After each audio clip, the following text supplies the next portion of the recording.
Fabrizio Romano, a young kid from Italy, transformed from a young enthusiast to a globally recognized transfer news journalist through hard work, strategic networking and early adoption of social media, and started at a young age. We can talk about his story going from nothing and earning a small salary getting by to making millions on social media now. At the age of just 12, a young boy begins his career at a small outlet in Italy covering youth football and showing early passion of journalism. He joined FC Internews, a Inter Milan focused outlet, as a contributor gaining experience in football reporting. These times he was making a modest income from FC Internews and the early Sky Sports contributions, likely in the range of 10,000 to 20,000 euros annually, typically for young journalists in Italy. A surprising story online about him is apparently he started in football journalism at the age of 12 and did not attend primary or secondary school, instead just focused on football journalism in them early stages of his life, not requiring any other education. His breakthrough with insider information came at the age of 18 on Icardi's potential transfer to Inter Milan, facilitated by a Barcelona-based source.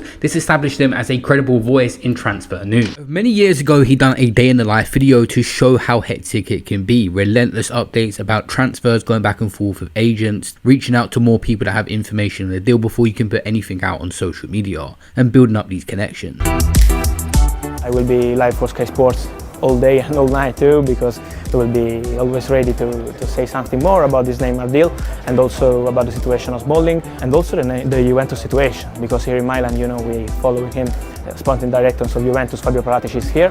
He's working about Dybala, because if Neymar will join Barcelona, for sure Paris Saint-Germain will go and will try for Paulo Dybala from Juventus. Also Mario Mandzukic, you know, Paris Saint-Germain was trying for him, but the player said no. So it's not easy situation when you want to sell players and the clubs know you want to sell them because the price is lower, is normal. So Juventus are waiting to understand the precise situation, but at the moment this is the main for our work today.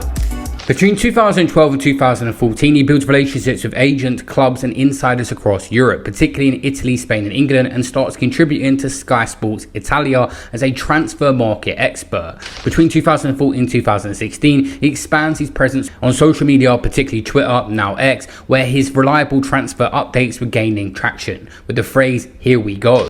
Here we go! Robert Losche joins TuS Oldau Ovelgen seconds right before the transfer deadline. He built up the "Here we go" slogan to such a point where people are not even believing a transfer has happened until they officially get the "Here we go" from him. Him only is the source they trusted. His big break come in 2017, where he starts to become a prominent figure in global football journalism, writing for outlets like The Guardian, appearing regularly on Sky Sports. In this time around 2016, his income had grown through all these contracts and his freelance writing. He was likely earning 50,000 to 100,000 annually, but this was nothing compared to what he got to later down the line.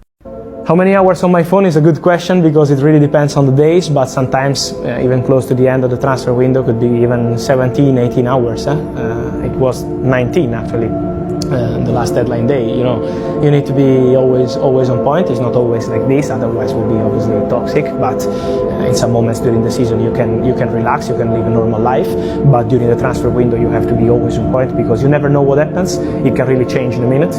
And so you can control the moment of the market, but at the same time you have to be always on point. It helps, of course, that he can speak languages Italian, English and Spanish to help him connect with the different brands and monetize different sponsorships and partnerships. In 2020, he launched his podcast and added revenue streams from places like Adidas, Bet365 and his YouTube channel, and also Twitch streaming. Between 2021 and 2022, he joined CBS Sports as a transfer expert. By this point, he had 10 million followers across all his social platforms. As we see with various big platforms, followers does not always equal money. So the big question that Alan Shearer, Gary Lineker, Michael Richards had for him when he went on their podcast is, how do you get paid? How do you get paid? How do you get your salary? There are different ways. It could be on traditional media. So, you know, with for example, working with newspapers or TV, this kind of collaborations. But also new media like social media platforms, helping to build some collaboration. So there are different ways. This is not easy because sometimes you have to be creative, no? Not just as a journalist, but also as an agent of yourself. So I try to do my best but I like it. I like challenges in general, and so... Well, you're doing amazing. In the last couple of years, the Here We Go has become synonymous with the transfer news, and he's expanded his content creation with regular columns, podcasts, and exclusive interviews. His net worth is now in the millions with his media contracts at Sky Sports, CBS, The Guardian, the sponsorships, and the social media revenue. People give him criticism and just see the results nowadays, not knowing he had to have relentless dedication. He spent evenings and weekends just chasing leads and building relationships, even as a teenager. So this is what I'm trying to do. I have some contacts and some sources that I trust 100%. So if they send me a message or they call me, I know that that story is 100% correct because they are never creating any issue to me. But many times now with, again, big numbers, a lot of people try to approach you and try to tell you things. So it's not easy. It takes time.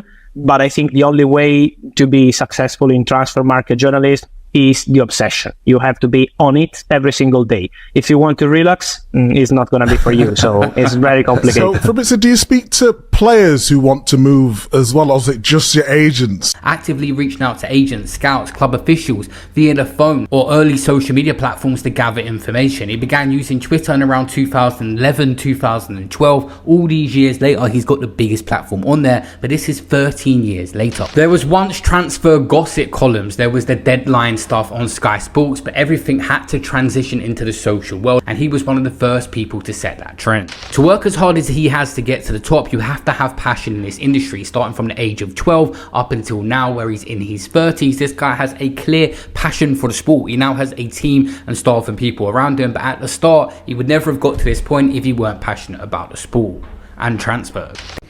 I think I became so big on social media because of one crucial skill, that is obsession. So I think you can be, obviously, in any job you do, talented. Of course, it's important. But at the same time, if you don't put a big effort in what you're doing, you're going nowhere. That's just my point of view. And for me, it was really crucial to put obsession into it, because I don't remember my last day off, probably was when I was 16 or 15. Because for me, football is a dream. Still today, when it's really busy and you are under pressure for big stories or whatever, you're still living the dream. You have to tell yourself, okay, it's football. You are people waiting for your news. So this kind of stuff for me is still a dream today, with a lot of people following me. And so I think the crucial part was the obsession. Every single day there, every single day, not saying, okay, I will do that tomorrow. It's always today. Today you have the chance. Today you have to build your network. And today you have to be there in the crucial moments with the right people, and to show people how important is respect. And remember that if you want to be in the industry long term, it's always crucial to be respectful with all the people. The secret to his success, Glitch, is finding something you're passionate about so you have an unlimited work rate and going ham at that, and you'll never get bored because it's truly what you like doing, and that will also show to the audience. Also, there is never ending content. Sometimes you might limit yourself to a certain category where there's not a lot to speak about. With transfers, it's always ongoing, hour by hour. There's always rumors even when the transfer window is closed, and this has gone on to make Fabrizio Romano millions and millions of pounds like all the other sports outlets, and he's a new age of it. The most fun way to get rich is turning your passion into a way to make money, and you have to sometimes wait it out for the results.